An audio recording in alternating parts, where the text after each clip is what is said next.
Ay, magandang araw sa inyong lahat, especially sa ating mga subscribers sa YouTube at followers natin sa Facebook. Magandang araw. Doon naman sa mga bago nating viewers na most likely na-recommend lang sa inyo ng YouTube algorithm at Facebook algorithm na lumabas sa inyong feed, then magandang araw sa inyo. Welcome to my channel. At shout out muna natin ang ating mga subscribers and followers. Medyo marami to kaya inilista ko na lang. So dito post ko rito. Ayan, so yung ating mga long time subscribers and followers. And of course ang pag-uusapan natin ngayon ay tungkol sa separation pay. Paano ba yung mabilis na pag determine ng separation pay ng isang empleyado? Kaya natin na itanong yan, o yan ang nagiging topic natin kasi marami pa rin dun sa comments na nagtatanong tungkol sa separation pay. May mga videos na tayo na nagawa tungkol dyan, pero siguro dahil nga yung iba ayaw naman ang mag-search, hindi nakikita. At anyway, ang ano natin dito is to give you yung quick determination kung ano ba yung pag-compute ng separation pay. Yan ang gagawin, ang i-discuss natin. In the meantime, panoorin nyo muna ang ating YouTube rules na dito.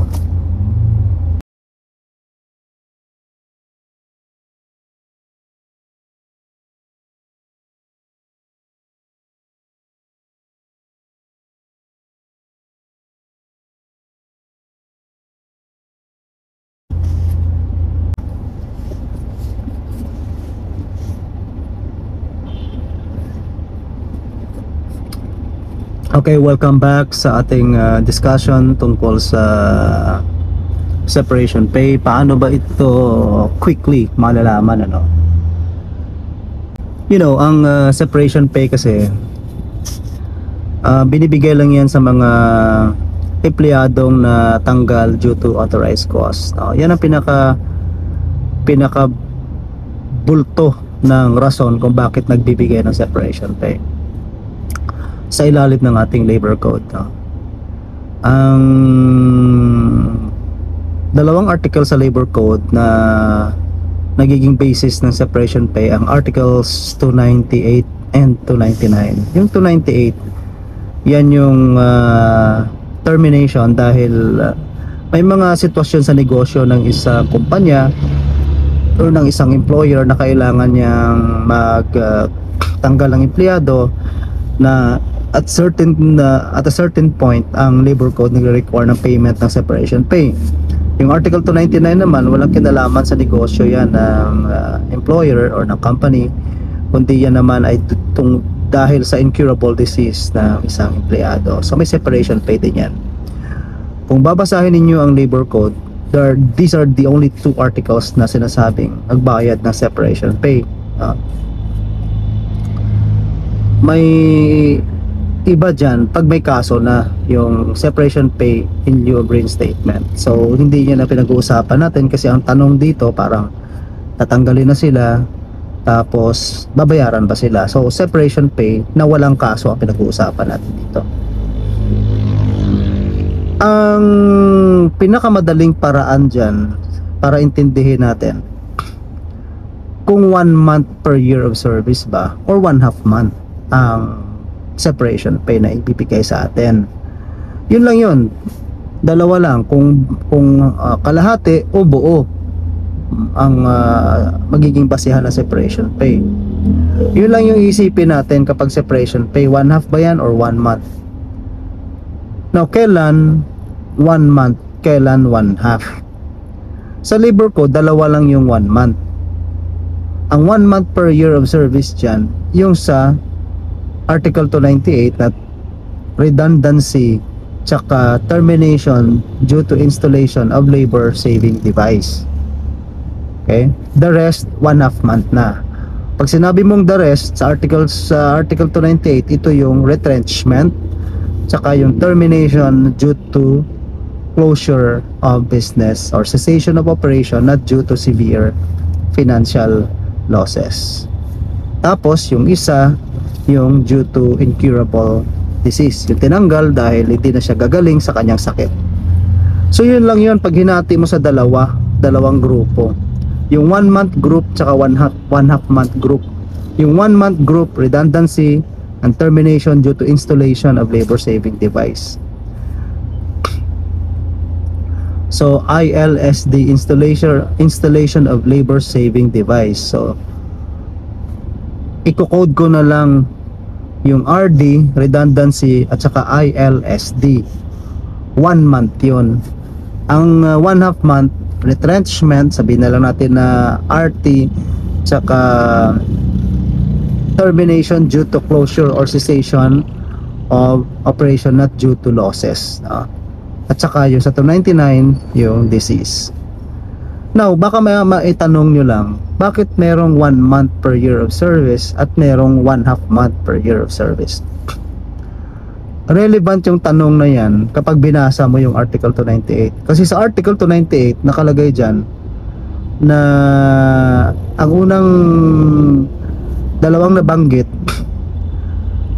termination due to installation of labor saving device tsaka redundancy, yan ay walang kinalaman sa pagkalugi ng isang kumpanya. Kasi redundancy, ibig sabihin sobra lang yung tao mo, so walang pinag-uusapang mababa yung benta, mahina ang collection, mahina ang order, mahina ang mga customer, walang ganon, basta redundant lang.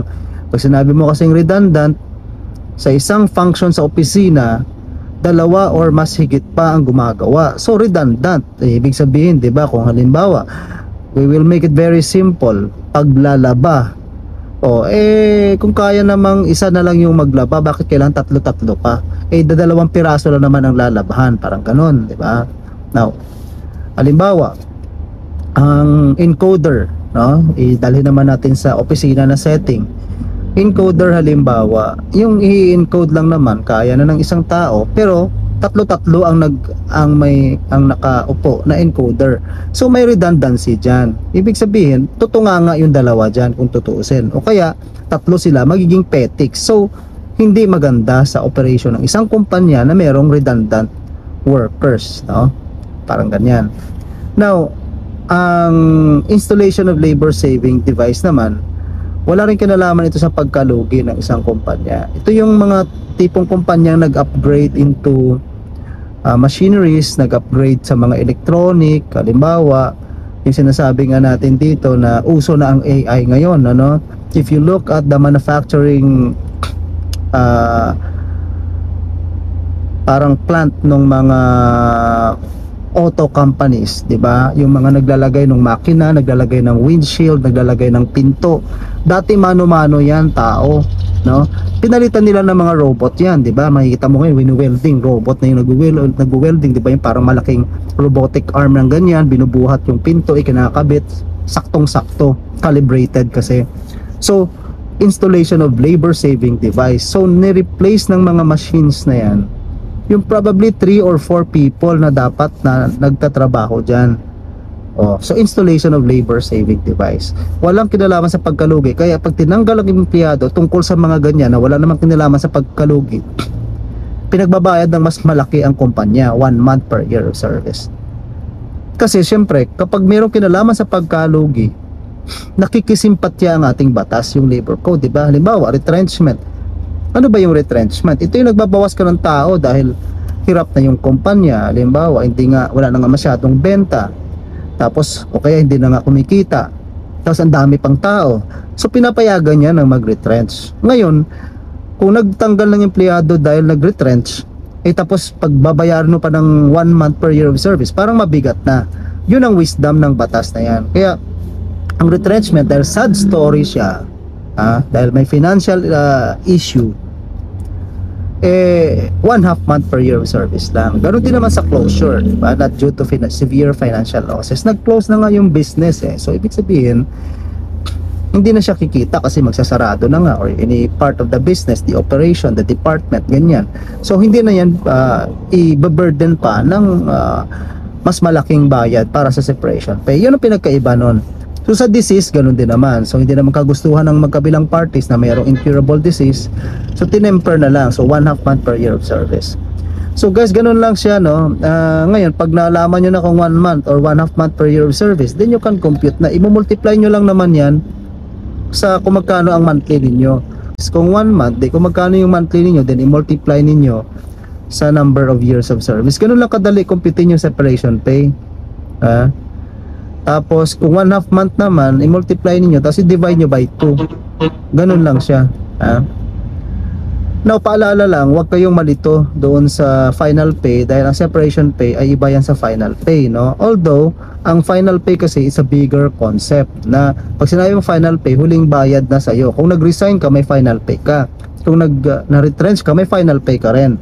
Pinagkaiba lang nun, kapag na-retrench ka, ang final pay mo, kasama na, isasama dyan yung separation pay mo. Parang ganun. Kasi yun ang definition ng ating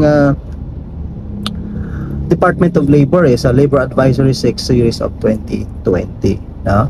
So guys, yun lang yung parang pinaka-quick way to determine kung magkano ang separation pay mo. You don't have to be mathematically accurate. Ang kadalasan naman sa inyo, gusto lang naman ma-project kung magkano. Kung ano ba, ako 5 years in service, na-retrench ako, tapos 10,000 yung monthly ko para madaling i-compute. Di 10,000 na retrench times 5, di 50. Dahil retrenchment kalahati lang, di divided by 2, di 25, parang ganyan. O kung na-redundant naman, 10,000 times 5, 50. O di you get the 50.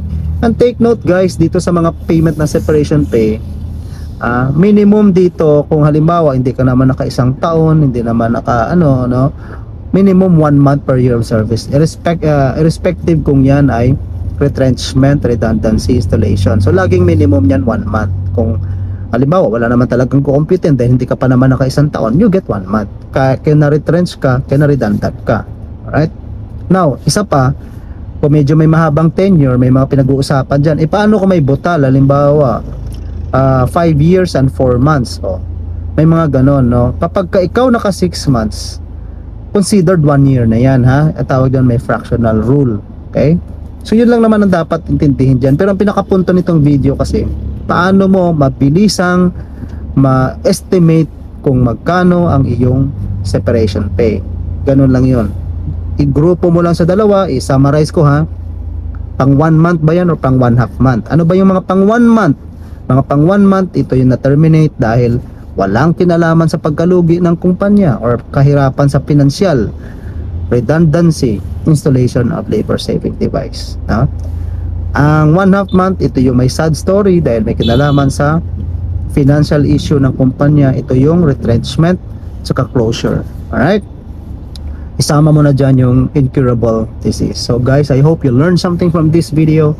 And yeah, if you think this is helpful, then you may share this with your friends, your colleagues, your office mates, your managers in the office, so on and so forth. All right, so thank you very much for watching, and I hope to see you in my next video. God bless.